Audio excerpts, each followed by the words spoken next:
کچھ اذکار وہ ہیں کہ جو ہر نماز کے بعد پڑھنے ہیں. ٹھیک ہے. یہ جو آپ کے سامنے میں یہ بھی روایت پیغمبر اسلام حضرت محمد مصطفیٰ صلی اللہ علیہ وآلہ وسلم کی ہے.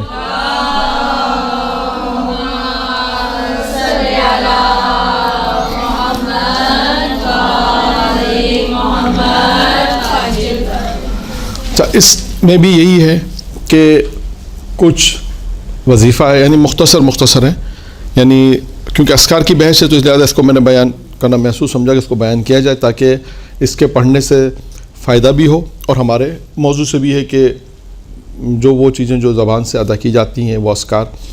اس میں ہر نماز کے بعد ایک تسبیح ہے، 5 تسبیحوں کا ذکر ہوگا جو ہر نماز کے بعد آپ نے پڑھنی ہے. اور وہ پروردگار عالم پیغمبر فرماتے ہیں کہ ہر تسبیح کے عوض میں خدا اسے 3 چیزیں عطا کرے گا. یعنی جو میں بیان کروں گا کہ ہر نماز کے بعد ایک تسبیح پڑھی جائے گی. مختلف تسبیح ہیں، 100 مرتبہ پڑھنا، ایک تسبیح یعنی 100 مرتبہ اس کو پڑھنا ہے. تو اس کے پڑھنے کا فائدہ کیا ہے؟ خود روایت میں پیغمبر نے بھی بیان کیا کہ اگر کوئی شخص یہ تسبیح پڑھتا ہے نماز صبح کے بعد، ظہر، عصر، مغرب اور عشاء کے بعد اگر یہ تسبیحاں پڑھتا ہے تو ہر تسبیح کے عوض میں بدلے میں اللہ اسے 3 نعمتیں عطا کرے گا. تو کل کتنی نعمتیں ہو گئیں؟ 15. ٹھیک، بہت آسان سوال ہے. تو 5 تسبیحاں 5 تسبیحاں ہیں جو ہر نماز کے بعد پڑھنی ہے، اور ہر تسبیح کے عوض میں بدلے میں اللہ اسے 3 نعمتیں عطا کرے گا، 3 چیزیں عنایت کرے گا، جو بھی آپ اسے تعبیر کریں. نماز صبح کے بعد یعنی نماز صبح پڑھنے کے بعد اگر کوئی 100 مرتبہ یعنی ایک تسبیح یہ پڑھے، لا الہ الا اللہ الملک الحق المبین، جیسا انہوں نے بیان کیا تھا کہ نماز صبح کے بعد اس تسبیح کو اگر انسان 100 مرتبہ یہ تسبیح پڑھے. یہ تسبیح میں نے عرض کیا کہ جمعرات کا جو کل دن گزرا اس دن کی بھی یہ تسبیح ہے. تو آپ یہ دیکھیے گا یہ تسبیحاں جو پڑھی جاتی ہیں یہ تکرار بھی ہو رہی ہیں. یعنی اگر آپ جمعرات کے دن بھی پڑھیں تب بھی آپ کو ثواب ملے گا. ایک تسبیح ہر جمعرات کو پڑھیں 100 مرتبہ، اور ہر صبح کی نماز کے بعد اگر آپ یہ 100 مرتبہ پڑھیں تو اب اس کا فائدہ کیا ہوگا؟ پیغمبر فرماتے ہیں اللہ اسے 3 چیزیں عطا کرے گا، 3 نعمتیں عطا کرے گا. وہ کیا ہے؟ دنیا اور آخرت کی سختی کو اس کے سبب آسان کر دے گا. دنیا اور آخرت کی سختی اس کے لیے آسان ہو جائیں گی. شر شیطان اور شر سلطان سے اس کو پناہ ملے گی. کسی بھی گناہ کی وجہ سے اس کا ایمان زائل نہیں ہوگا. یعنی اس روایت کا مطلب یہ ہے کہ گناہ سے ایمان زائل ہوتا ہے روایت میں کہ انسان اگر خدا نخواستہ وہ گناہ انجام دے دے کہ جس سے انسان کا ایمان زائل ہو جائے، لیکن اگر انسان اس تسبیح کو پڑھے گا مسلسل، یہ تسبیح کیا کام کرے گی؟ یہ کام تو آپ کا یہ کرے گی سختیوں کو آسان کرے گا. دنیا اور آخرت کی جو سختیاں آ رہی ہیں اس کو آسان، پھر شر شیطان اور شر سلطان سے اس کو محفوظ رکھے گا، اس کو پناہ میں رکھے گا. تیسری چیز کیا ہے؟ کسی گناہ کی وجہ سے اس کا ایمان زائل نہیں ہوگا. نمبر 2، جو شخص ظہر کی نماز کے بعد 100 مرتبہ پڑھے اللہم صلی علی محمد و آل محمد، یہ جو درود ہے اس کو اگر 100 مرتبہ اگر پڑھے گا تو خداوند متعال اس سے 3 چیزیں عطا کرے گا. نمبر 1، وہ مقروض نہیں ہوگا، اس کا جتنا بھی قرضہ ہوگا اللہ اپنے خزانہ غیب سے اسے عطا کرے گا، اور اس کے بعد عطا کرے گا.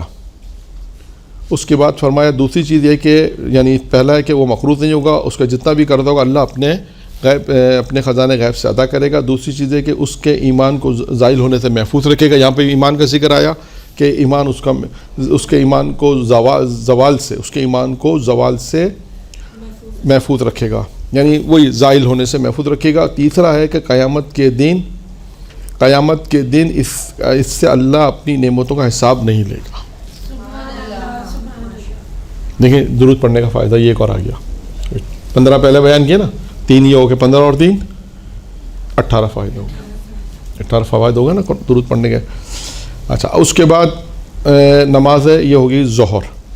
اب آئیے نماز عصر. نماز عصر کے جو شخص نماز عصر کے بعد 100 مرتبہ پڑھے گا استغفر اللہ واتوب الیہ، یہ ذکر اگر پڑھے گا تو خدا اسے 3 انعام دے گا. اس کے گناہ معاف کر دے گا، اس کا رزق کشادہ کر دے گا، روزی میں وسعت ہو جائے گی، اور اس کی دعا قبول کرے گا پروردگار۔ پھر اس کے بعد نماز مغرب کے بعد اگر کوئی 100 مرتبہ پڑھتا ہے لا الہ الا اللہ محمد الرسول اللہ، اس کو پڑھنا ہے۔ اگر کوئی اس سے پڑھے گا 100 مرتبہ نماز مغرب کے بعد تو اللہ اس سے 3 چیزیں عطا کرے گا۔ نمبر 1، گناہ کی وجہ سے ایمان زائل نہیں ہوگا۔ پھر دیکھیں تیسری مرتبہ یہ چیز آئی ہے، یعنی اس کا مطلب ہے کہ کتنا تاکید آیا کہ ایمان کے زائل ہونے کا بڑا خطرہ ہے۔ ہاں یہ نا روایت میں آیا کہ کیوں آیا کہ دیکھیں آپ آخری وقت کے اندر شیطان پوری کوشش کرتا ہے کہ اس کی بات مان لی جائے، یعنی ایمان اس کا زائل ہو جائے، کسی طرح ایمان اس کا زوال پذیر ہو جائے، ختم ہو جائے۔ لیکن بار بار روایتوں میں یہ آ رہا ہے، اس کا مطلب ہے کہ ایمان یعنی محفوظ رکھنا بہت اہم بات ہے۔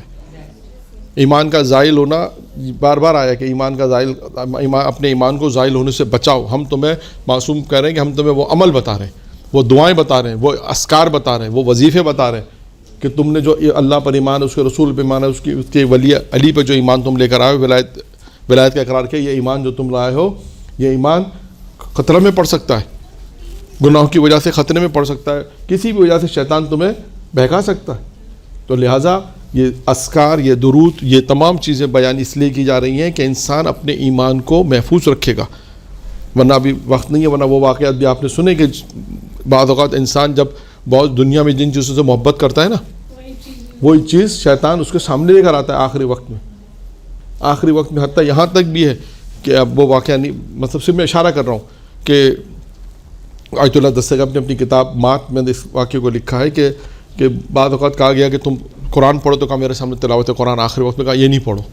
بعض سے کہا کہ مختلف واقعات، کیوں کہ پتہ چلا کہ بھائی وہ اس وقت شیطان ان کے سامنے اس کو بہکا رہا تھا کہ یہ تلاوت قرآن نہ کرو۔ مثال کے طور پہ یہ ایک شخص تھا جس کا واقعہ ہے کہ اس کے سامنے بھی یہ کہا گیا، اس نے کہا میں تمہاری اس سے زیادہ وہ فانوس جیسے قلدین کہتا ہے اس سے زیادہ محبت کرتا تھا، تو شیطان نے وہ سامنے لے کر آیا، کہا میں اسے توڑ دوں؟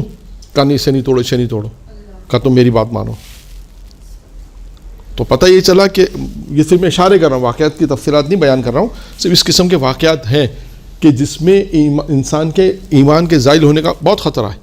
بنی اسرائیل کے عابد کا واقعہ سنیں، برسید عابد کا واقعہ ہے، کتنے بنی اسرائیل کے عابدوں کے واقعات ہیں جہاں پر ان کے ایمان آخری وقت میں ضائع ہوئے، یا انہوں نے شیطان کی بات مان لی، اتنے سال عبادت کی، اتنے سالوں عبادت کی، لیکن